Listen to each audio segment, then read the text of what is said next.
इसी को चर्च कहते हैं। मेरे से पहले आप। कई बार हम भूल जाते हैं कि ये मैं खा लूं, मुझे मिल जाए, मैं पहन लूं। मेरे से पहले जो परमेश्वर को देह को ना पहचाने वो इस खाने पीने से अपने ऊपर। मेरे से पहले आप। मगर ऐसा होता नहीं है आमतौर पे। आमतौर पे पास्टर जी ऊंची कुर्सी पर बैठते हैं, लोगों को नीचे बिठाते हैं। मगर कलाम कहता है यीशु ने हमें स्वर्गीय लेवल पर अपने साथ बिठा लिया। हमारी बिसात नहीं थी यीशु के साथ बैठने की, मगर फिर भी हम बैठ गए। अगर यीशु ऐसा कर सकता है तो मैं और आप क्यों नहीं? है कि नहीं? इस बात को ध्यान में रखते हुए यूहन्ना 15 का 16 हम पढ़ेंगे और वहां पर यूं कहता है कि तुमने मुझे नहीं चुना, मैंने तुम्हें चुन लिया है। तुमने मुझे नहीं चुना, मैंने तुम्हें चुन लिया है। आपको मालूम है चुनना क्या होता है? चुनना होता है कि भीड़ में एक भीड़ है और उसके बीच में से हम एक व्यक्ति को चुन लेते हैं अपने लिए। जो लोग शादी कर चुके हैं या जो लोग शादी करने वाले हैं वो इस बात को बहुत अच्छे से समझेंगे कि बड़े सारे प्रपोजल्स आते हैं, बड़े सारे रिश्ते आते हैं और उन रिश्तों के बीच में से हम एक को अपने लिए चुन लेते हैं। तो उसी प्रकार से परमेश्वर हमसे यूं कह रहा है कि तुमने मुझे नहीं चुना, परमेश्वर ने मुझे चुना, मैंने परमेश्वर को नहीं चुना। शायद हमारे हालात कुछ ऐसे हो गए, शायद हमारे जीवन की बातें कुछ ऐसी हो गई कि परमेश्वर ने मुझे चुन लिया। ठीक है, चुनने का मतलब क्या होता है कि एक भीड़ है, भीड़ में से आपने किसी को अपने लिए अलग कर लिया। तो चुनने का मतलब यह होता है कि एक अलगाव होता है, एक सेपरेशन होता है। जो लोग चुने जाते हैं वो सेपरेट किए जाते हैं, नंबर 1। और जब आप चुने गए मतलब परमेश्वर ने आप तक अपने कलाम को पहुंचाया और कलाम आप तक आया, तो आपकी खूबी यह थी कि आपने प्रत्युत्तर दिया, आपने जवाब दिया कि हां प्रभु, मैं इस बात को रिसीव करता हूं, मैं आपकी बुलाहट को मानता हूं। तो जब आप यूहन्ना 15 के 16 को आगे पढ़ते हैं तो परमेश्वर का कलाम यूं कहता है कि मैंने तुम्हें चुना है ताकि तुम फल लाओ। क्या लाओ? तुम्हें फलवंत होने के लिए चुना गया है। तो आप इसको ऐसा देख सकते हैं कि मसीही जीवन का मतलब यह है कि आपकी बुलाहट है, और बुलाहट क्या है? फल लाओ। ठीक है, इसकी सीरीज आप इस तरीके से देख सकते हैं, आप चुने गए हैं ताकि आप फल लेकर आए। तो क्योंकि फल लाना जो है वो इतना आसान नहीं है। जितने लोग कोई भी काम करते हैं, आपको मालूम है कि फल लाना आसान नहीं है, फल लाना काफी मुश्किल है। जितने लोग खास तौर पे खेती बाड़ी करते हैं उनको मालूम है कि फल लाना इतना आसान नहीं है। फल के लिए मेहनत मुशक्कत करनी पड़ती है, मेहनत करनी पड़ती है, सारे मौसमों को झेलना पड़ता है और तब आप कहीं जाके फलवंत होते हैं। इनफैक्ट अगर आप कोई बिजनेस कर रहे हैं, कोई काम कर रहे हैं, ऐसा नहीं होता कि अब हर रोज जाके आपको सक्सेस मिलती है। आपको मेहनत करनी पड़ती है, फेलियर के बावजूद भी, मुसीबत के बावजूद भी, और फिर कहीं जाके आपको थोड़ी सक्सेस मिलती है। इस बात को समझिएगा कि वो मेहनत करने के लिए आपको एक अधिकार की जरूरत है। सब कहे अधिकार। मसीह जीवन का मतलब जो सेकंड जो मतलब है, आप इसको यूं देख सकते हैं कि परमेश्वर ने आपको चुन लिया ताकि वो आपको अधिकार दे सके। आपको बोला है जाओ जाके मेरे लिए, मैं आपको, शायद कोई वॉलंटियर है, मैं उसको बोलता हूं चलो जाओ जाके देखो कि कोई फालतू का आदमी चर्च के अंदर ना घुसे। तो मैं टेक्निकली क्या कह रहा हूं? उसको मैं अधिकार दे रहा हूं ताकि उसके पास वो अथॉरिटी है कि कोई फालतू का आदमी अगर चर्च के अंदर घुस रहा है वो उसको रोक सके। उसी प्रकार से हर काम जो आपको दिया जाता है उसके अंदर एक अधिकार का एरिया होता है। ये आपके काम के ऊपर डिपेंड करता है कि कितना अधिकार आपको मिला है। तो इसका अब आप यूहन्ना 15 के 16 को आप इस तरीके से देख सकते हैं कि मैंने तुम्हें चुना है ताकि तुम फल लाओ। इसका मतलब यह भी है कि मैंने तुम्हें चुना है ताकि मैं तुम्हें एक अधिकार दे सकूं। I can give you some authority. इस बात को आप कहां देखते हैं? अदन की वाटिका में परमेश्वर ने आदम को बनाया और उसको सारी चीजों के ऊपर अधिकार दे दिया। डोमिनियन, जो शब्द वहां पर इस्तेमाल किया गया है डोमिनियन, इसका मतलब है डोमेन, उसका एरिया है वो, उसका हक है वो, और उस हक के अंदर वो कुछ भी कर सकता है। तो आदम के ऊपर सारी पृथ्वी का हक था। मगर चैलेंज कहां पर आया? शैतान को अधिकार पसंद नहीं आता, शैतान को अथॉरिटी पसंद नहीं आती। तो शैतान ने बलवा किया। शैतान सबसे पहला बलवा या रिवोल्ट करने वाला या बलवा करने वाला व्यक्ति था कि उसने परमेश्वर के अधिकार के विरोध में काम किया और उसको लगा कि मैं परमेश्वर के ऊपर अपनी कुर्सी को लगा दूं। तो ये करते हुए वो फेल हो गया, उसको मारा गया। वो 1/3 लोगों, 1/3 स्वर्गदूतों के अंदर ये इसने बलवा फैला दिया, और वो 1/3 स्वर्गदूत भी उसके साथ गिराए गए। उस पे भी वो सेटिस्फाई नहीं हुआ। वो कहता है अब बलवा करने के लिए मुझे और अधिकार चाहिए। तो वो अदन की वाटिका में हव्वा के साथ बातें करने लगता है। मेरी बातों को सुनिएगा। और जब हव्वा उसकी बातों को सुन लेती है तो वो अधिकार जो आदमी का था, आदमी के हाथ से निकलकर शैतान के हाथ में चला जाता है। मेरी बात को बहुत ध्यान से सुनिएगा।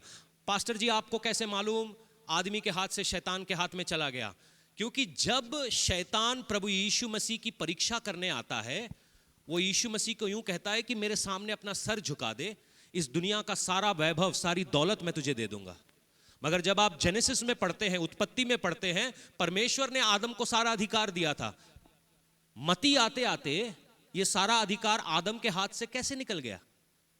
क्योंकि जैसे जैसे आप परमेश्वर के अथॉरिटी के खिलाफ बलवा करते रहते हैं, वो अधिकार आपके हाथ से जाता रहता है।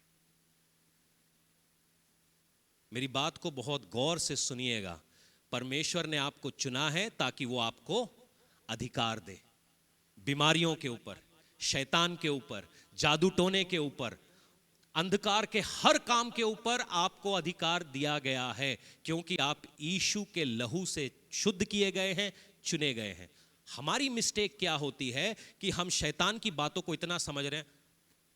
आप विश्वासी हैं, होता क्या है, विश्वासी 2 महीने विश्वासी जीवन जीता है। जितने दिन प्रेयर चल रही है उतने दिन वो सही है। उसके बाद जैसे ही मैंने प्रेयर बंद करी, उसके बाद वो ढूंढ रहा है अगला क्या करूं। परमेश्वर ने मुझे चुना है, इसमें क्या बिग डील है? What is the big deal?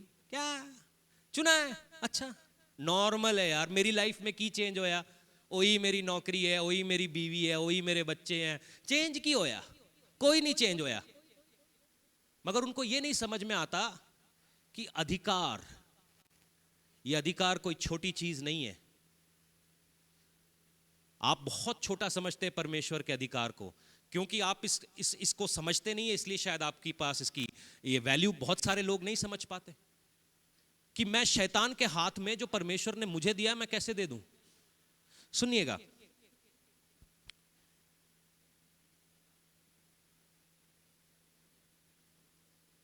कई लोग चुनने के बाद वचन के आधारित जीवन जीते हैं और थोड़ी देर के बाद वापस वो पुरानी बातों में चले जाते हैं। ये होता कैसे है मैं आपको बताना चाहता हूं। यूहन्ना 6:63 हम निकालेंगे। जॉन 6:63। आत्मा तो जीवनदायक है, शरीर से, सबने निकाल लिया? इसको आप अंडरलाइन कर लीजिएगा। आत्मा तो जीवनदायक है, शरीर से कुछ लाभ नहीं होता। जो बातें मैंने तुमसे कही हैं वह आत्मा है और जीवन भी है। प्रभु यीशु मसीह कहते हैं कि जो बातें मैंने तुमसे कही हैं, जो कमांडमेंट्स मैंने तुम्हें दी हैं, जो टीचिंग्स मैंने तुम्हें दी हैं, वो जीवन है और आत्मा है, वो स्पिरिट है और लाइफ है। परमेश्वर क्या है? वो एक आत्मा है, और जो कुछ भी उसने सिरजा है एक आत्मा ने सिरजा है। उसने कहा रोशनी हो तो रोशनी कैसे हो गई? बिना चांद तारे सूरज के रोशनी कैसे हो गई? बिना इलेक्ट्रिसिटी के रोशनी कैसे हो गई? क्योंकि उस आत्मा के अंदर एक पावर है, और वो पावर जो चीजें नहीं भी हैं उसको बुला सकती है। ये आप आत्मिक पावर है। मैंने कभी किसी मुर्दे को जीते हुए नहीं देखा, मगर मैं ये विश्वास करता हूं कि अगर यईर की बेटी जीवित हुई, विधवा का लड़का जीवित हुआ, स्मिथ विगल्सवर्थ ने मुर्दे जिलाए, तो कभी ना कभी मैं भी जरूर जिलाऊंगा, और आप भी जरूर जिला सकते हैं। मेरे वाले पे आमीन नहीं किया आपने, आपने वाले पे किया।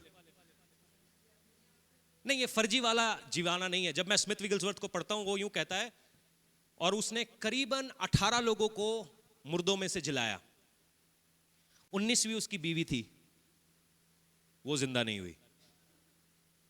एक जगह पर वो यूं कहते हैं कि मैंने उठा के एक आदमी को, एक लड़का जब मर गया था, उठा के मैंने उसको दीवार पर दे मारा, और जब वो गिरा उसके अंदर जान आ गई। तो ऐसी बातें विश्वास की होती हैं, ऐसा अधिकार परमेश्वर लोगों को दे देता है। बात यह है कि आप उस अधिकार की वैल्यू को समझें, उस अधिकार की कुव्वत को समझें। जो चीजें नहीं भी हैं आप उनको बुला सकते हैं। परमेश्वर ने कहा रोशनी हो, रोशनी हो गई।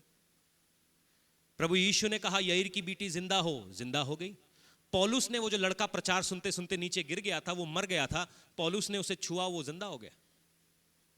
ये हो सकता है क्योंकि ये अधिकार की बातें हैं, और जितने चुने हुए हैं वो सब एक ना एक अधिकार के नीचे हैं।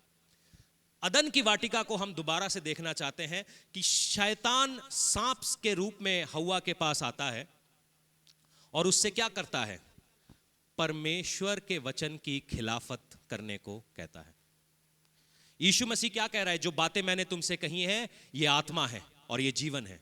शैतान हव्वा के पास आता है और परमेश्वर के वचन के उलट उसको ले जाता है। तो यीशु की बातों पर जब हम चलते हैं, हम आत्मा में चलते हैं और जीवन में चलते हैं। जब हम शैतान की बातें सुनने लगते हैं, हम मृत्यु में, अंधकार में और अथॉरिटी का जो भी ऑपोजिट आप लगा सकते हैं, हम उसमें चलने लगते हैं।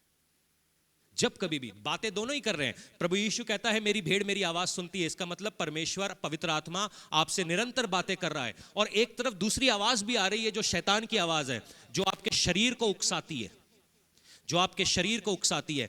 गर्मी बड़ी हो गई है यार, चर्च की जाना। कितने लोग हैं जिनकी लाइफ में स्पिरिचुअल डिसिप्लिन नहीं है? 2 दिन बाइबल पढ़ेंगे, तीसरे दिन 2 दिन प्रेयर करेंगे, तीसरे दिन मगर खाना बोलो इनको, खाना छोड़ना है 3 दिन के लिए, भाई साहब खाना छोड़ दो। उसी समय इनको चक्कर ना आ गया, ग्लूकोज की जरूरत ना पड़ गई।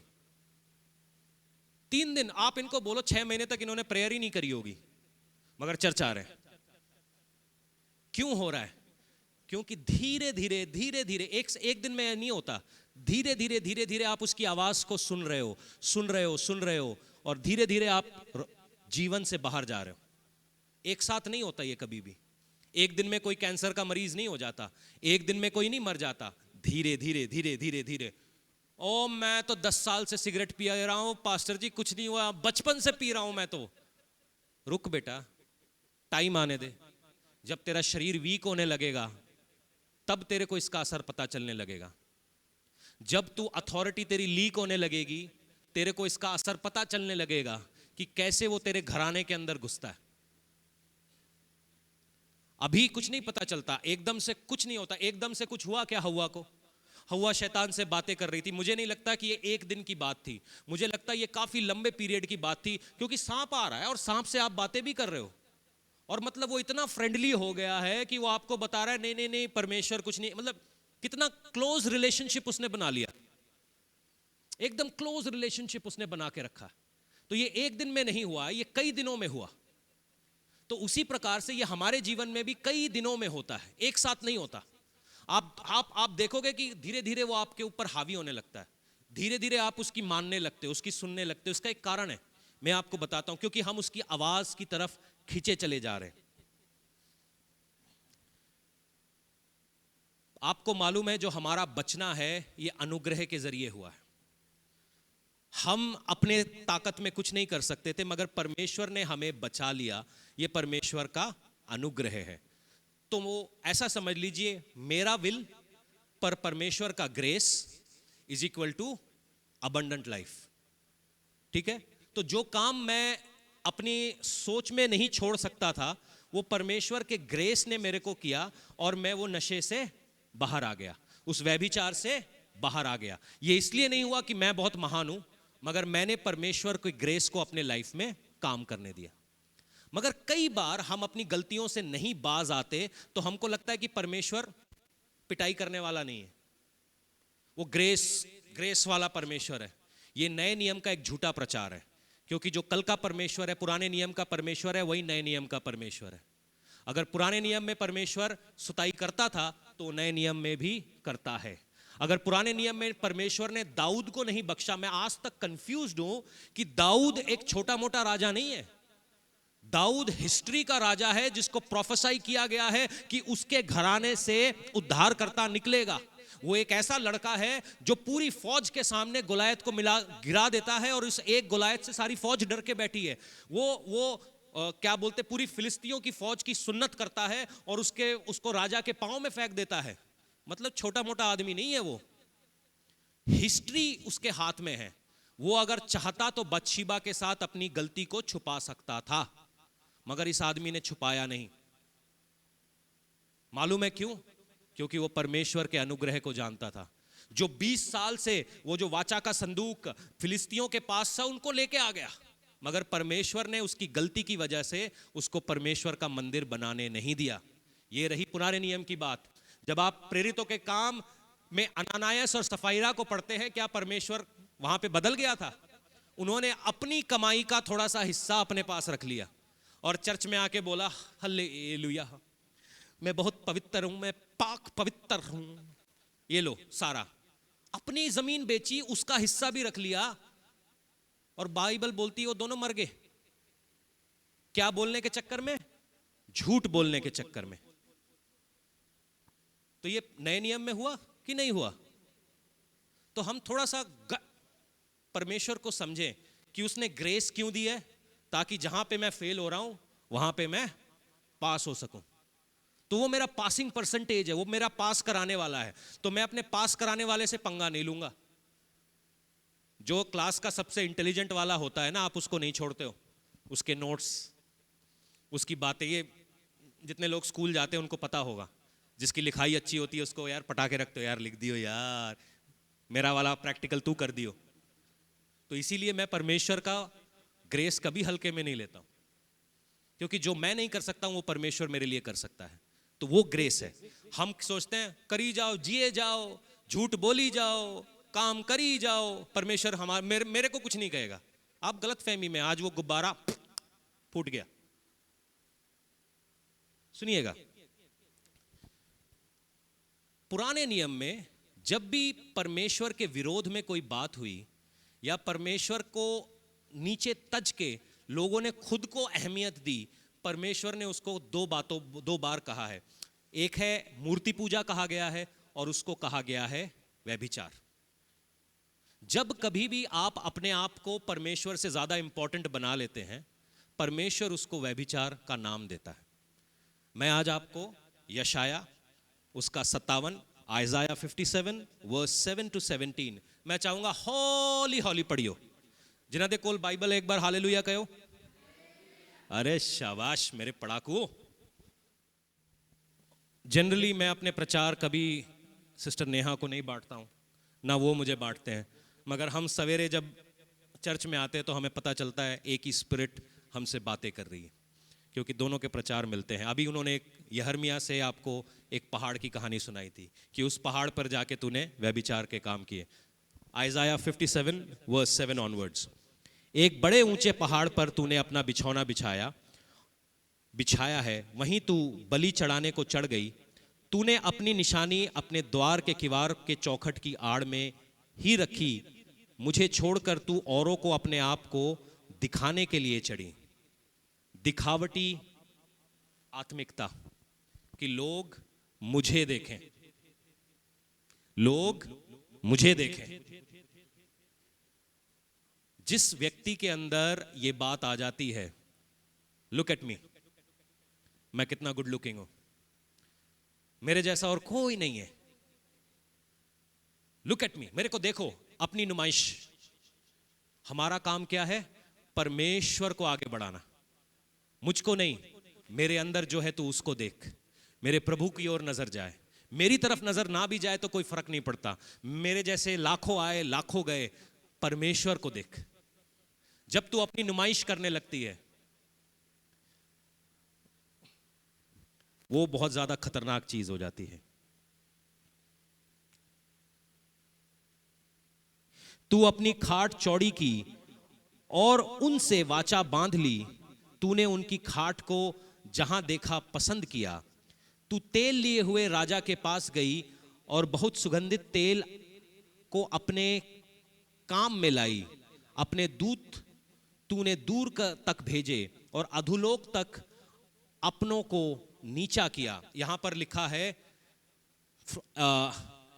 अंग्रेजी में लिखा है in the land of the dead, कि तुम मृतों तक, मुर्दों की आराधना करने लग गए। मुर्दों तक तूने अपने दूत भेजे ताकि वहां से कोई तेरे लिए बरकत लाके दे। सुनिएगा, तू अपनी यात्रा की लंबाई के कारण थक गई तो भी तूने कहा यह व्यर्थ नहीं है, तेरा बल कुछ अधिक हो गया, इसी कारण तू नहीं थकी।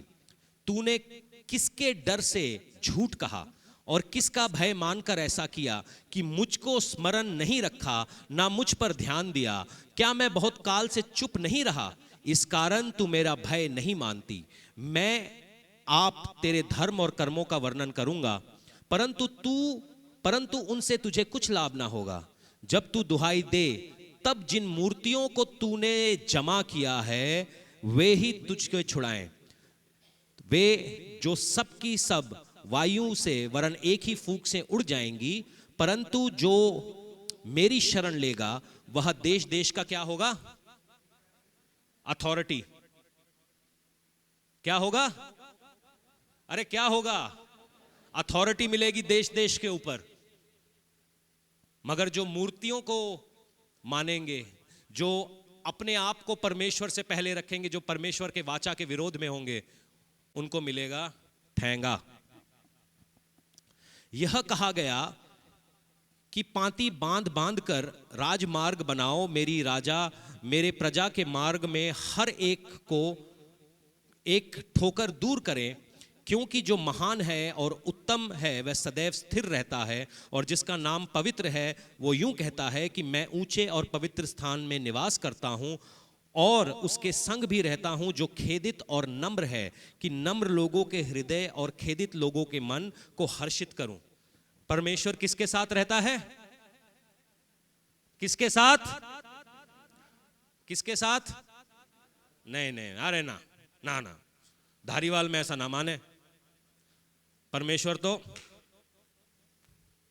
आजा बताऊं, पंगा लेगा मेरे से, सर पाड़ देना मैं तेरा। परमेश्वर किनके साथ रहता है? नम्र लोगों का मतलब नहीं है कि आओ मेरे सर पे बैठो, घोंसला बनाओ, अंडे दो, बच्चे पालो, ना जी ना। नम्र का मतलब है कि परमेश्वर को अपने से पहले रखना।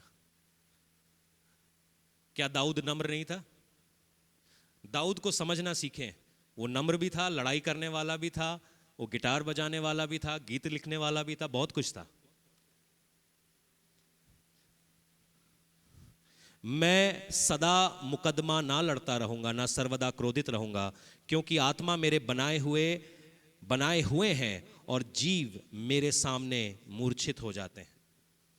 जिस शरीर को लेकर तुम इतना घमंड कर रहे हो, जिस शरीर की अभिलाषा कि लोग मुझे पहचाने, मेरी इज्जत हो, मेरा ये हो, मेरा वो हो, और उसके कारण तुम परमेश्वर के पीछे चल रहे हो, वो थोड़ी साइड में रखो। बहुत साल पहले, इनफैक्ट आज सवेरे मेरे सर में दर्द हुआ, मैंने एक आर्टिकल पढ़ा। वो आर्टिकल था रिलीजियस फ्रीडम इन अमेरिका, कि मतलब जो फ्रीडम अमेरिका में मिल रही है। अमेरिका एक क्रिश्चियन प्रधान देश है और वहां पर शैतान के मंदिरों को बनाया जा रहा है और सरकार चुप है, क्योंकि रिलीजियस फ्रीडम है, हमारा वोट कट जाएगा। और शैतान के मंदिरों में शैतान की पूजा की जा रही है खुले में, और कोई कुछ नहीं कर रहा क्योंकि डेमोक्रेसी है। और जब मैं उस आर्टिकल को पढ़ रहा था ना, मेरा सर दर्द हो गया। क्योंकि लोगों को परमेश्वर के अधिकार के नीचे रहने की आदत नहीं है। लोगों को है आदत शैतान की तरह फ्री होने की। शैतान फ्री था। परमेश्वर ने शैतान को कभी हुक्म नहीं दिया कि तू जा और आदमियों के साथ बच्चे पैदा कर, मगर शैतान आया और उसने आदमियों के साथ शारीरिक संबंध बनाए और नेफिलियम्स को पैदा किया और परमेश्वर की सृष्टि के साथ छेड़छाड़ करने की कोशिश की। जो परमेश्वर का ओरिजिनल प्लान था उसको तोड़ने की कोशिश की। और आज उसी शैतान की आराधना हर जगह के ऊपर हो रही है। और ये बात देख के मेरा सर दर्द करने लग गया कि लोग कितना, क्या बोलते हैं, रिलीजियस फ्रीडम को पसंद करते। क्या वो परमेश्वर को पसंद क्यों नहीं करते? क्योंकि उनको एक दायरे में रहना अच्छा नहीं लगता। शैतान हमेशा ये दिखाता है कि बाहर ज्यादा मजा आता है, बाहर ज्यादा मौज है, बाहर ज्यादा आनंद है, मगर उनको ये नहीं मालूम कि आनंद थोड़े टाइम का है। हवा ने मजे लिए, हाँ जी, आदम ने भी मजे लिए हवा के बाद। कितनी देर चला? कितनी देर चला? परमेश्वर के वापस आने तक। जैसे ही परमेश्वर आया वो डर के छुप गया। वापस परमेश्वर आने वाला है, तो जो मौज बाहर ले रहे हैं वो भी छुपेंगे, और जो परमेश्वर के वचन के हिसाब से चलाए जा रहे हैं वो आसमान में उठाए जाएंगे। सुनिएगा, प्रॉब्लम हमारी नहीं है, प्रॉब्लम है हमारे शरीर की। मैं चाहता हूं आमोस 3:3 निकालिए और इसको थोड़ा हम पढ़ना चाहते हैं। क्यों हम शैतान के साथ दोस्ती कर लेते हैं? कई बार लोग बोलते हैं शैतान मुझ पे हावी हो गया, शैतान मेरे पे भारी पड़ गया। घर में झगड़ा खुद कर रहा है, बीवी को खुद पीट रहा है, और फिर मेरे को आके बोल रहा है शैतान हावी हो गया। ये कौन सा शैतान है? ये कैसे हो सकता है? पता नहीं, शैतान ने जोर पा लिया। ये डायलॉग आपने सुना है कभी? मारा तो नहीं होगा क्योंकि आप पवित्र लोग हैं, इस चर्च में बैठे हैं, मगर ये वाला डायलॉग मारा, शैतान हावी हो गया मेरे पे। क्यों? कैसे हावी हो गया? क्या तुमने कलाम नहीं पढ़ा? क्या प्रभु यीशु की सामर्थ तुम्हारे अंदर काम नहीं करती? सुनिएगा, यदि दो मनुष्य परस्पर सहमत ना हो तो क्या वह एक संग चल सकेंगे? आप शैतान के साथ अग्री मत करो, क्या वो आपके साथ चल सकेगा? मेरी बात सुनिए और मेरी बात का जवाब दीजिए। अगर आप उसके साथ अग्री ना करें तो क्या वो आपके साथ चल सकेगा? जब हम उसके साथ अग्री होते हैं, जब हम उसके साथ उसके हाँ में हाँ मिला रहे हैं, तब हम उसको अपने साथ चलने का मौका दे रहे हैं। आपको एक और कहानी सुनाई। पतरस प्रभु यीशु के पास जाता है, कहता है तू नहीं मरने का, मैं तेरे से पहले मरूंगा। तो यीशु पतरस को क्या बोलता है? शैतान मेरे सामने से। उसको नहीं बोला अले अले पतरस तू मुझसे कितना प्यार करता है ना, तू मेरा दोस्त है। चर्च जाते समय आपके परौणे आ जाते हैं, फिर बोलेंगे चर्च की जाना, बैजा आज गल्ला करिए, अगले हफ्ते चली जाएगी। ओ यार कितनी अच्छी मेरी मासी है, मैं कूलर भी मंगा देनी आ, तेरे घर कूलर नहीं है, मैं मंगा मैं एसी लगा देनी है, बै मेरे नाल 2-4 गल्ला करिए, कितनी अच्छी बुआ है मेरी। आपको मालूम है क्या हुआ? ये खाली चर्च के बारे में नहीं है, ये आपके जीवन के बारे में है। आप जैसे ही सोचते हैं कि मैं सच्चाई से चलूंगा, मैं ईमानदारी से चलूंगा, मैं प्रभु के लिए चलूंगा, उतने देर में ही कहीं से आपकी कोई मासी, बुआ, दोस्त, भाई, कोई बचपन का दोस्त वापस आ जाता है कि थोड़ा थोड़ा लगा लिए, कल से चला जाएंगे चर्च, कोई प्रॉब्लम नहीं, आज मेरे नाल बह जा यार। यार नहीं है तू मेरा, दोस्त नहीं है, प्रा नहीं है तू मेरा।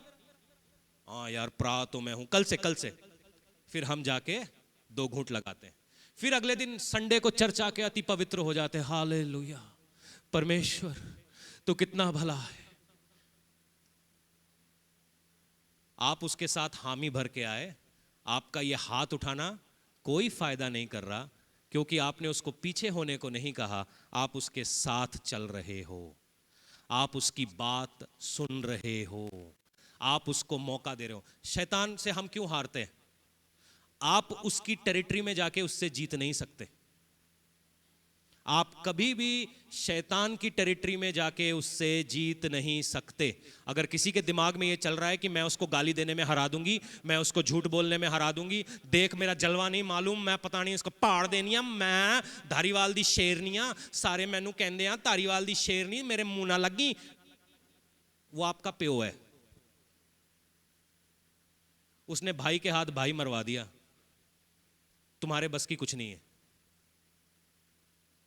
अगर शैतान को हराना है, उसको वचन की टेरिटरी में खींचो।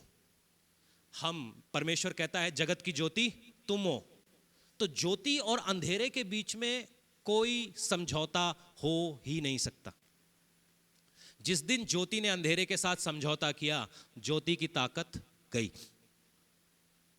गया वो, क्योंकि अंधेरा तुम्हारे ऊपर हावी होने लगेगा। जिस दिन तुमने शैतान की बात को माना, क्या आपको क्या लगता है जो आदमी पवित्र जीवन जीते उनको टेम्पटेशंस नहीं होती? उन्होंने यीशु मसीह को नहीं छोड़ा, यीशु मसीह को नहीं छोड़ा उन्होंने।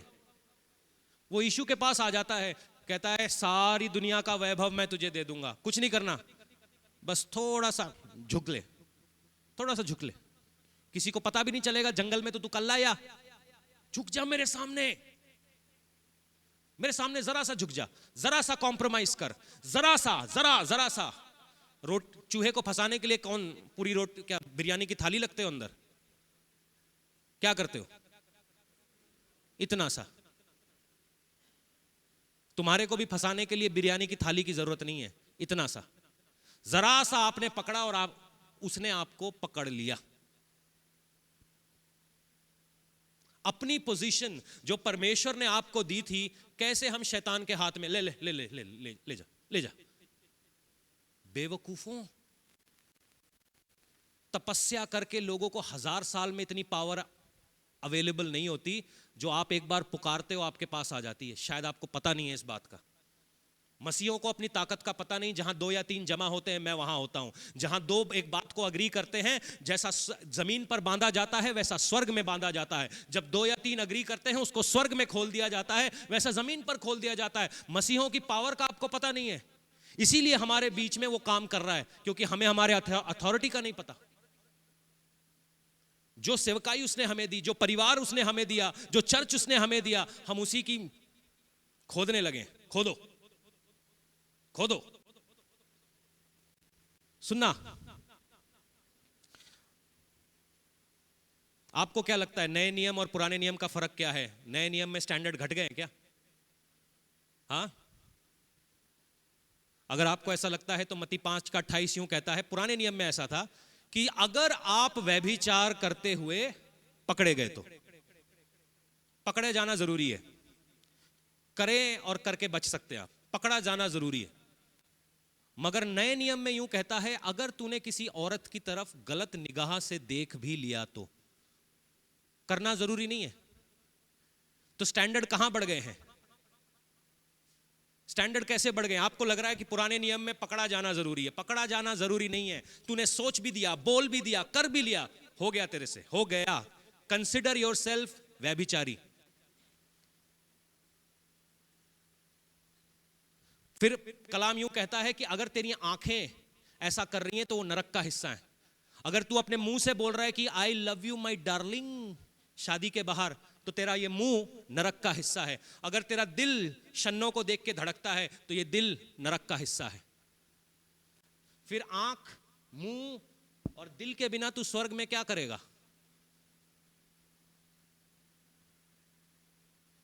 क्या करेगा स्वर्ग में? आपकी आंखें शैतान की चकाचौंध को देख रही हैं। आपके मुंह से है यार 32 में से पहले ही सही था, मैं कम से कम लड़कियां तो छेड़ सकता था, अब 32वां ले लिया यार, पास्टर ने फसाता मैनू, जबरदस्ती देता मैनू 32वां मोया।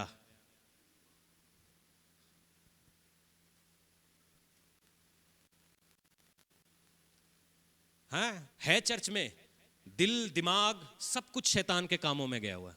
तूने अगर देख भी लिया तो स्टैंडर्ड्स बढ़ चुके हैं। अगर ग्रेस इंक्रीज हुआ है, स्टैंडर्ड भी इंक्रीज हुआ है। सुनिएगा, प्रकाशित वाक्य 2:20 खोलें और सारे मीटिंग का जो जूस है ना वो यहां पर है।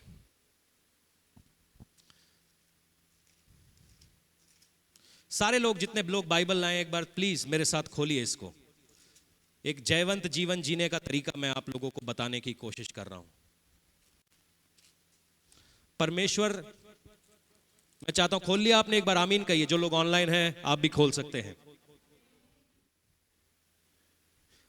18 यूं कहता है कि थुआतिरा की कलीसिया को दूत का यह लेख।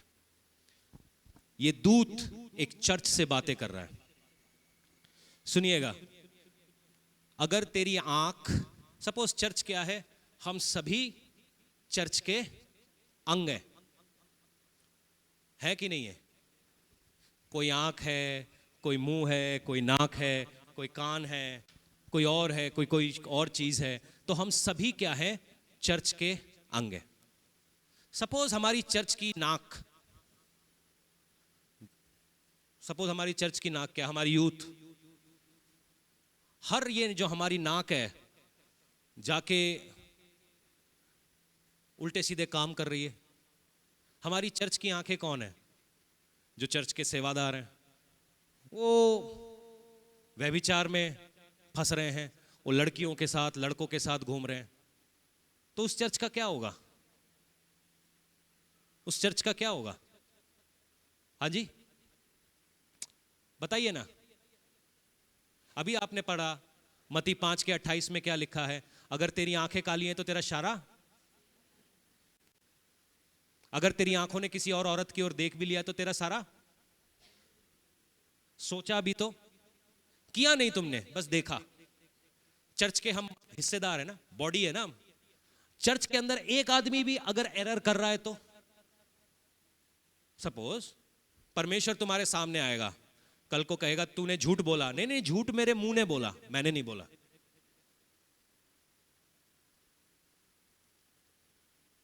ऐसा बच सकता है कोई? झूठ तुम्हारे, मैंने चोरी नहीं की, मेरे हाथों ने की, ऐसा बच सकता है कोई? हम सब एक दूसरे के साथ जुड़े हुए हैं, आप माने ना माने। तो जब कभी भी आपके चर्च में कोई भाई बहन गिर जाता है ना, तो उसके लिए दुआ करो। इसीलिए पौलुस कहता है दुआ करो ताकि वो उठाए जाए, वो अपने होश में आए और घर वापस आए। क्योंकि आप भी उतने ही जिम्मेदार ठहरेंगे जितना मैं ठहरूंगा। हम एक शरीर हैं। और चर्च से स्वर्गदूत क्या कहता है? प्रकाशित वाक्य 2:20 में, मुझे तेरे विरुद्ध यह कहना है। यह किससे कह रहा है? प्रकाशित वाक्य किससे कह रहा है? किससे कह रहा है? कलीसिया से। पीछे वाले जितने सुत्ते पे आमीन बोलो। हाँ, एग्जैक्टली। ये स्वर्गदूत किससे बातें कर रहा है? किससे? आप सोचोगे नहीं आपा तो पवित्र हैं, आपा बपतिस्मा हो गया। हाडे नाल परमेश्वर ने कोई गल बात नहीं करनी, जिन्ना करेगा वो भार वालों से। पाजी कोई और बाइबल पढ़ लिए तो ही, कलाम पढ़ो। प्रकाशित वाक्य 2:20 में थुआतिरा की कलीसिया से परमेश्वर क्या कहता है? कि मुझे तेरे विरुद्ध यह कहना है कि तू स्त्री इजाबेल को रहने देता है, जो अपने आप को भविष्यवक्तनी कहती है और तेरे दासों को व्यभिचार करने, मूर्ति के आगे चढ़ाई हुई गई वस्तुएं खाना खिलाकर क्या करती है? तो एक औरत है जिसका नाम इजाबेल है, वो क्या करती है? चर्च में रहती है, चर्च के लोगों के बीच में घूमती फिरती है और कहती है मैं भविष्यवक्तिनी हूं, मुझे सब दिखता है, पता है मुझे सब कुछ, मैं पिछले 40 साल से चर्च में हूं, चर्च का पहला सीढ़ी मैं ही तो हूं, बिना मेरे कोई चर्च के अंदर पैर रख नहीं सकता। और ये काम क्या करती है? लोगों को गलत बातें सिखाती है। यीशु क्या कह रहा है? जो वचन मैंने तुमसे कहे हैं वो क्या है? वो क्या है? वो आत्मा है। और शैतान जब आपसे बातें करने लगता है वो आपको गलत बातें सिखाने लगता है। तो इन दोनों बातों को पलटो। यीशु कहता है जो वचन मैंने तुझसे कहे हैं वो आत्मा है और जीवन है। और जब तुम इजाबेल की बातें सुनने लगते हो, जो चर्च में अपने आप को झूठी भविष्यवक्तनी, झूठी वॉलंटियर, झूठी पेयर वॉरियर, झूठी इवेंजलिस्ट और झूठी प्रोफेटिक मिनिस्ट्री और झूठा पास्टर बन के बैठा हुआ है, आप गलत बातों को सह रहे हो। तो परमेश्वर का वचन जीवन है और शैतान का वचन जब हम खा रहे हैं तो क्या मिलेगा?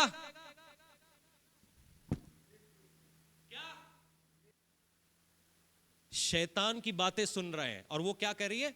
वो झूठी बातें सिखा रही है। चर्च में रहो, पास्टर के सामने एकदम मेमनी बन जाइयो, और जिद्दा पास्टर ने अपनी पीठ घुमाई तो अपने पंजे बाहर निकाल लेना। पास्टर दे सामने कुछ ना करे हो, पीछे से 4-5 चक्कर चलाओ, दिखाओ, चर्च के बीच में बैठो, परमेश्वर। और जैसे ही संडे खत्म, party all night, party all night, मैं वर्शिप करूंगी। हाँ वर्शिप करो जी, हाँ हालेलुया। जैसे ही गाना स्टार्ट हुआ, ढुमचुक ढुमचुक ढुमचुक। ये केड़ी वर्शिप है? ये केड़ी वर्शिप है? गलत कर रहे हैं चर्च में रह के और दूसरों को भी सिखा रहे हैं, गंद पा रहे हैं। और परमेश्वर कलीसिया से क्या कहता है? मुझे तुम्हारे विरोध ये कहना है, मुझे तुम्हारे विरोध ये कहना है कि तुम गलत बातों को सह लेते हो। न हानू की जब तक मेरी लड़ाई ना हो इसके साथ, तब तक हानू की। जिस दिन मेरी लड़ाई हुई उस दिन आके पास्टर के सामने सारी उल्टी करनी है। आपको पता है पास्टर जी, वो ना फलां दिन वो जेड़ा मंडी ही ना, मंडी दी बैक साइड च वो मुंडे दे नाल खड़ी ही। पहला क्यों नहीं दसिया मैनू? पहला क्यों नहीं दसिया? पहला लड़ाई नहीं हुई थी हमारी।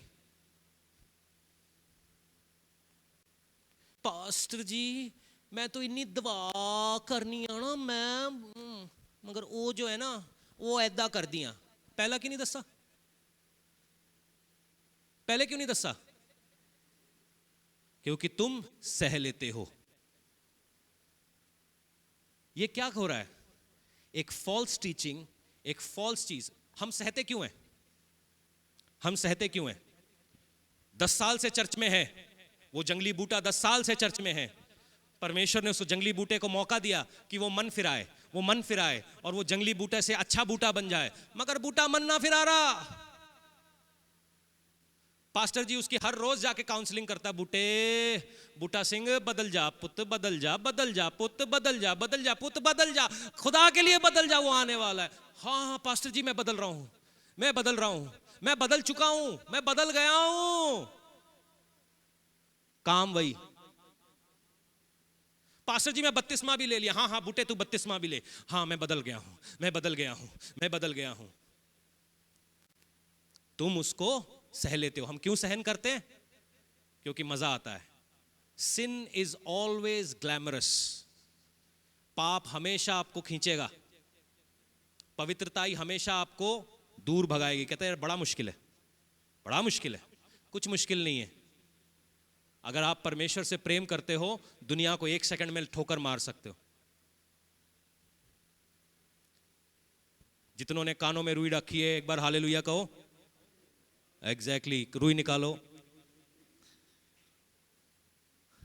आगे कलाम यूं कहता है 21वीं आयत से, मैंने उसको मन फिराने का अवसर दिया है। किसको? उस जंगली बूटी को, उस इजाबेल की स्पिरिट को।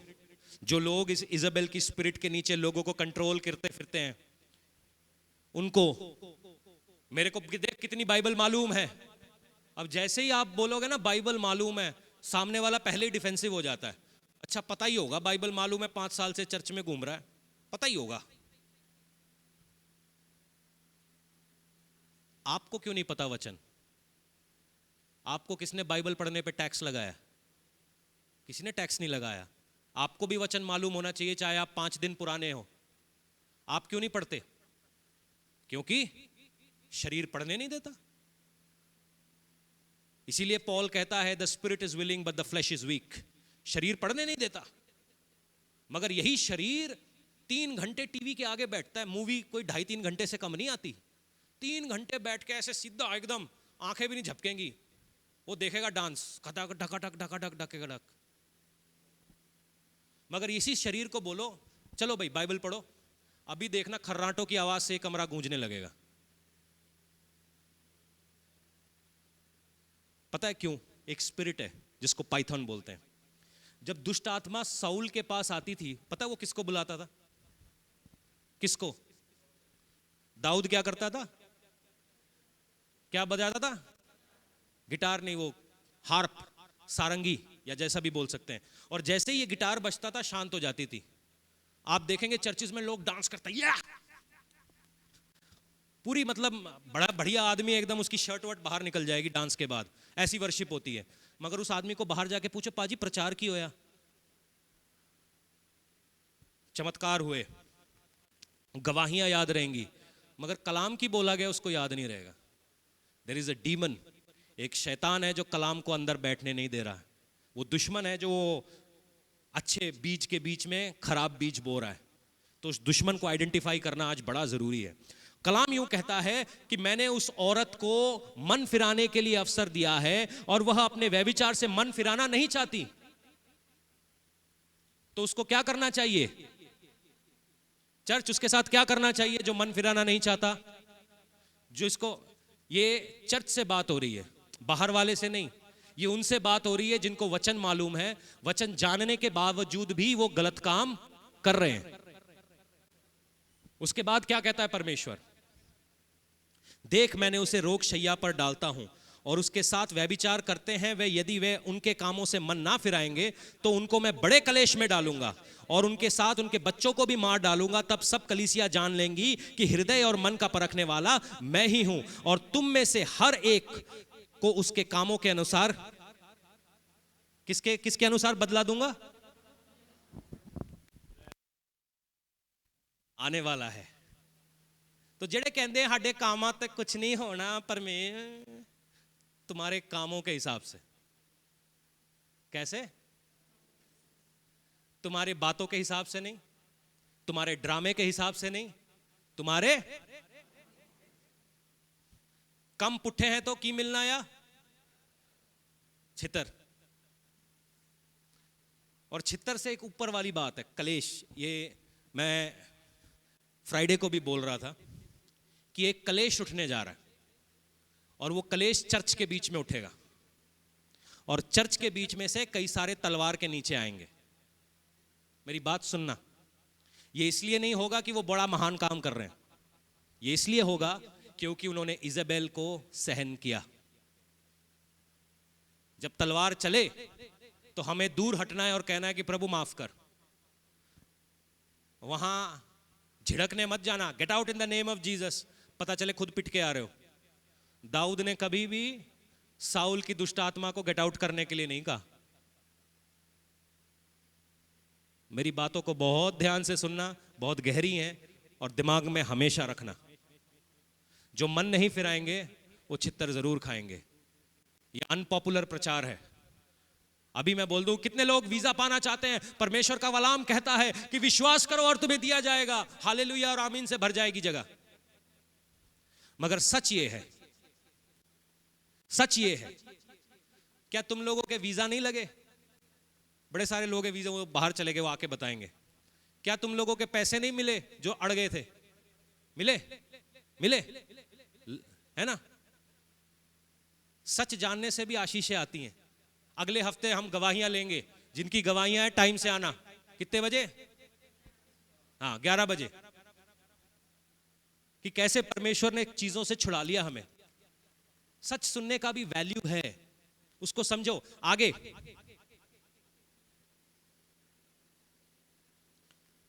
आपको कैसे मालूम चलेगा हम आत्मा में चल रहे हैं शरीर में? किसी का सवाल है? किसी का सवाल है? हम कैसे जाने हम आत्मा में चल रहे हैं शरीर में? जितने सुते हैं आमीन बोलो। आमीन भी अभी भी निकल रही है। किसी का सवाल है कि हम कैसे पता करें कि हम शरीर में चल रहे आत्मा में? नहीं है? है? ओके। सपोज आपके पांव में किसी ने पांव रख दिया, क्या होगा आपको? और पहला रिएक्शन त्रिम, ये शरीर है। शरीर बोलता है खा, कर ले। शरीर हमेशा आपको धक्का देगा, अभी। बहनें जानती हैं, अभी फैसला करो। आज ही मैं अपने पैके जाना, मैं आज ही जाना, मैं आज ही हुण ही हुण गल करो मेरे नाल, हुण हुण। ये अगले हफ्ते बताऊंगा हवा ही पहले क्यों गिरी, क्योंकि उसको हुण की आदत थी। अब आदमी आमतौर पे समझता है लड़के और जितनी कितने एक आपसे वो करते हैं, मैं एक वो करता हूं, क्या कहते हैं, कितनी औरतें बाइबल लाई हैं? दिखाओ हाथ, हाथ पूरा बाइबल भी दिखाओ अपना, दिखाइए दिखाइए दिखाइए। औरतें, ओके, दिखाइए दिखाइए बाइबल, बाइबल दिखाइए। ओके, कितने आदमी लाए? बस आदमी। अरे सिस्टर नीलम आप नीचे करो ना, आदमी हुए आप, कहां से आ गए बिना बात के दूसरे के धंधे में टांग अड़ा रहे हो? आदमी कितने थे? हाँ जी। इससे आपको पता चलता है हमारे स्पिरिचुअल स्टैंडर्ड्स क्या हैं। घर का मुखिया कौन है? और बाइबल किसके हाथ में? चक्कर ये आदमी सोचता है यार 24 घंटे ये बाइबल के साथ ही घूमती है, इसको ज्यादा मुझसे पता होगा। हाँ अभी करते हैं सब, अभी अभी अभी कर लेते हैं। भाई साहब आपका काम है बाइबल पढ़ना, अपने परिवार को अपने काबू में रखना, चलाना। अब आदमी कहता, औरत कह रही है जिसके हाथ में बाइबल है अभी, मतलब इसको ज्यादा ही पता होगा मेरे से, पक्का। अभी करो, अभी लेके आओ, एसी अभी चाहिए, पंखा अभी चाहिए, कूलर अभी चाहिए, अभी अभी करूंगी। ये आपका शरीर है। जितने अभी वाले हैं शरीर है। आत्मा क्या कहती है? इंतजार कर। शरीर कहता है आज उसने मेरी तरफ स्माइल दी और ऐसे करके बाल को झटका, परमेश्वर अगर आज मैं चर्च गया और उसने लाल चुन्नी ली तो प्रभु तेरा धन्यवाद है, मैं आज ही उससे शादी करूंगा। ऐसे ऐसे साइन मांगते लोग। फिर लाल चुन्नी से जब वो तेरा गला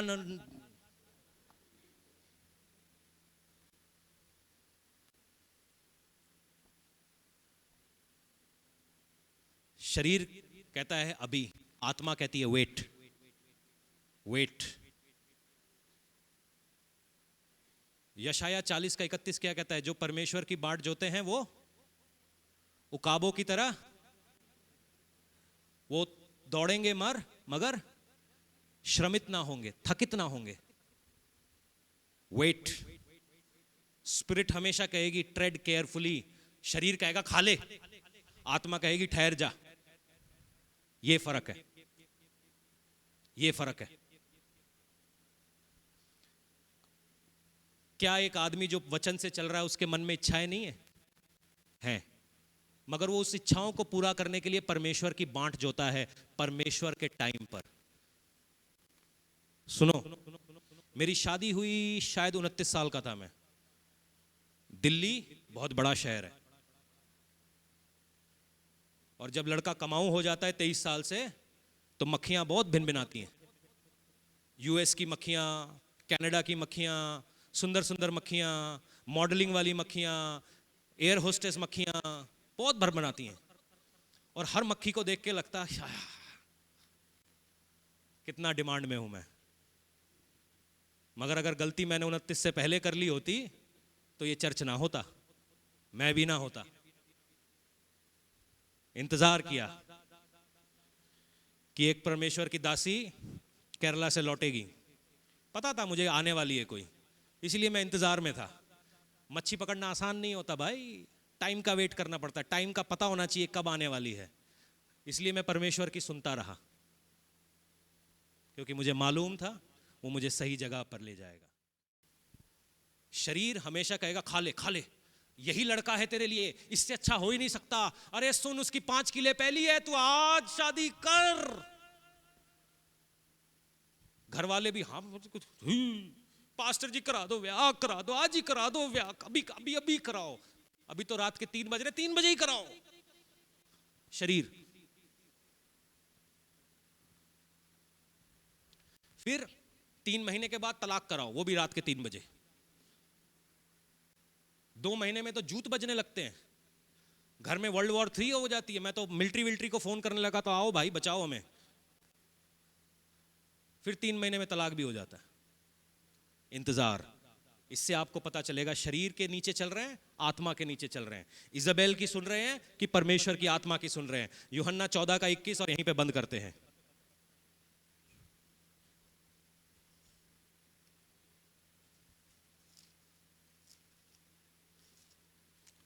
गल किसी के पल्ले पड़ रही है?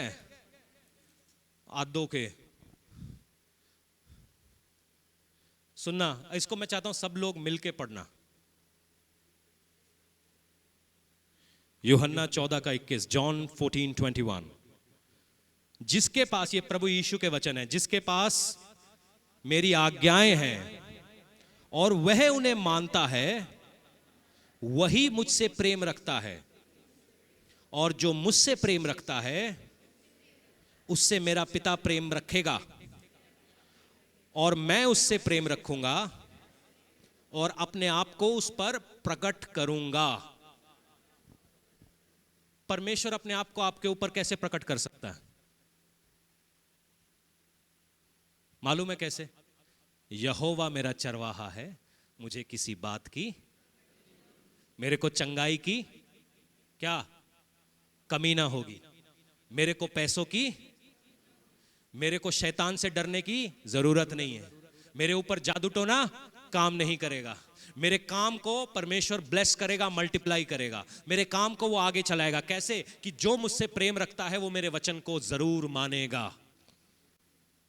और जो मुझसे प्रेम रखता है उससे मेरा पिता प्रेम रखेगा, और मैं उसको अपने ऊपर जाहिर करूंगा। चर्चाना खाली चर्चाना नहीं है, इस लविंग गॉड, परमेश्वर को पहला रखना। आप परमेश्वर को अपनी जिंदगी में 1 हफ्ता पहला रख के देखिए, और जितने काम आपके अड़े हुए हैं, मुझको आके अगले हफ्ते बताना कि वो काम बने कि नहीं। वो अपने आप को जाहिर करने को बेताब है, आज से नहीं, सृष्टि के पहले दिन से, और आखिर तक वो यही करना चाहता है। जो मुझसे प्रेम रखते हैं वो मेरे किसको मानेंगे? हाँ? और कब मानेंगे? खाली संडे को नहीं, मंडे को, ट्यूसडे को? क्या क्या क्या क्या यार, तुम मुझे चक्कर खिला दोगे, हर रोज मानना पड़ेगा? पक्का? लगता तो नहीं है। जब गुस्सा आ जाएगा तब क्या करेंगे? क्या? हाँ, तब तब तब मानना पड़ेगा, नहीं मानना पड़ेगा? हाँ, सारी बहनें आपकी हामी मिल जाएगी मुझे। जब आपका हस्बैंड आपको गुस्सा दिलाएगा तो वचन, बुजुर्ग माताएं, ये मेरे ऊपर लागू नहीं होता, मैं 60 ते पर यहां सीनियर सिटीजन, मानना। पुरुषों, जब कोई जेजबेल मटके झटके दिखाए तो क्या मानना पड़ेगा? क्या क्या मानना पड़ेगा? उसकी बातें क्या क्या क्या मानना पड़ेगा? क्या मानना पड़ेगा? क्यों मानना पड़ेगा? क्योंकि हम उससे इतना झटके मटके दिखा रही है पास्टर जी, कैसे यार, थोड़ा सा कर लेने दो मुझे। संडे को तो मैं आ ही रहा हूं, मुझे कि मेरे मुंह में रोटी ठूस देना, मेरे मुंह में पानी डाल देना, मैं शुद्ध हो जाऊंगा। भाई साहब, एक जगह है जहां पीछे जाने की जगह नहीं है। आप पीछे नहीं जा सकते, चाहे वो कितनी खूबसूरत हो, कितनी अच्छी अच्छी बातें करती हो। एक बार आपने सोच भी लिया तो आपने, मैं आईपीएल पता है क्यों नहीं देखता? ऐसा नहीं कि मुझे क्रिकेट से नफरत है, क्योंकि वहां पर छक्कों पे नाचना ज्यादा हो गया। मैं क्यों देखूं? उस राह की तरफ तकना ही क्यों जहां जाना नहीं? मेरी आंखें परमेश्वर की ओर लगी रहे। जहां जाना चाहता हूं उसी को देखूं ना।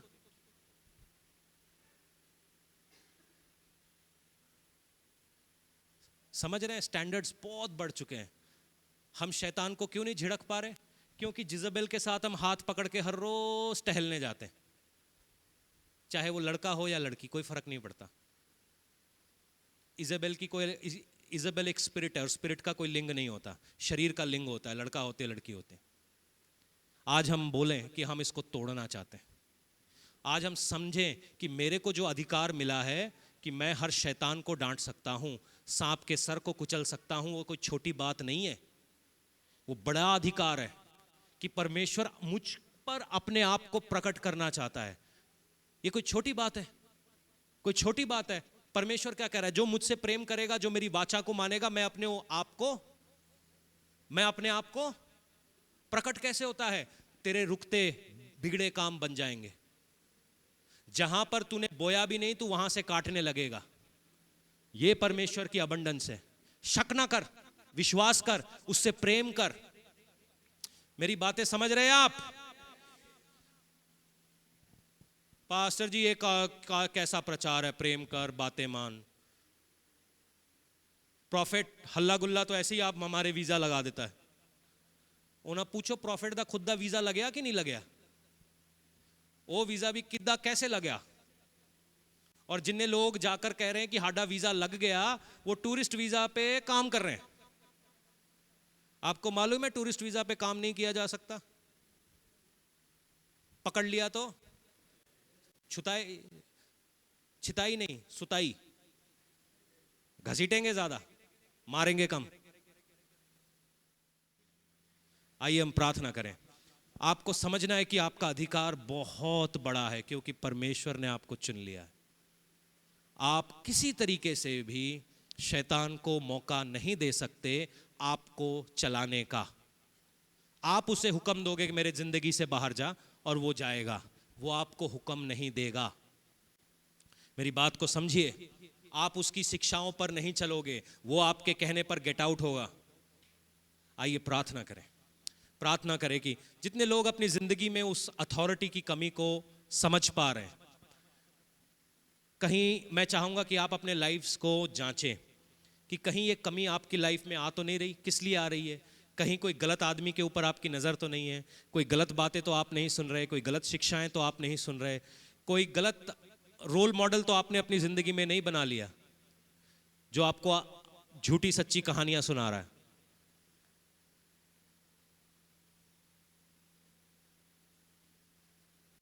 आइए प्रार्थना करें। प्रार्थना करें। Father we give you glory.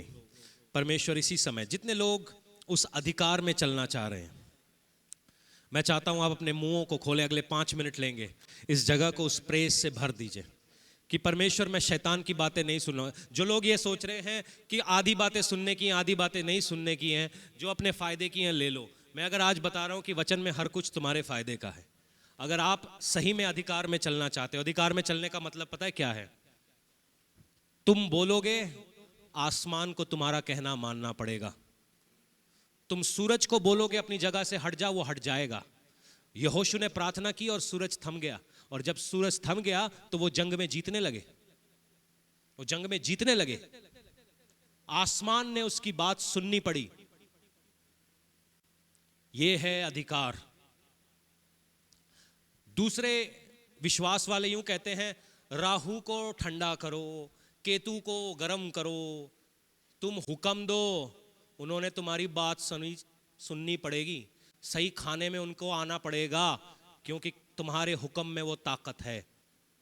वो रूहे पाक जो तुम्हारे अंदर है, सेम रूहे पाक है जो प्रभु यीशु के अंदर है। वही रूहे पाक था जब उसने तुम्हारे को सिरजा था। वो बनाने वाला तुम्हारे अंदर रहता है, उसको तुम्हारी बात माननी पड़ेगी। शक आ जाता है। शक क्यों आ रहा है? क्योंकि तुम इजेबेल की प्रार्थनाओं को सुन रहे हो, इजेबेल की टीचिंग्स को सुन रहे हो, इजेबेल की बातों को सुन रहे हो, इजेबेल की लटके मटके झटके की ओर देख रहे हो। हमें नहीं देखना, हमने इनको झिड़कना है। झिड़किए इनको यीशु के नाम में। अपने आप से कहिए कि मैं अधिकार का पुरुष हूं, अधिकार की महिला हूं। कहिए कि मैं वो अधिकारी पुरुष हूं जिसको परमेश्वर ने चुना है।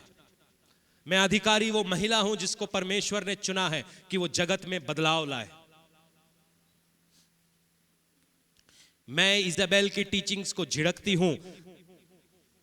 जो कुछ भी जाने अनजाने मैंने अपने ऊपर ले लिया,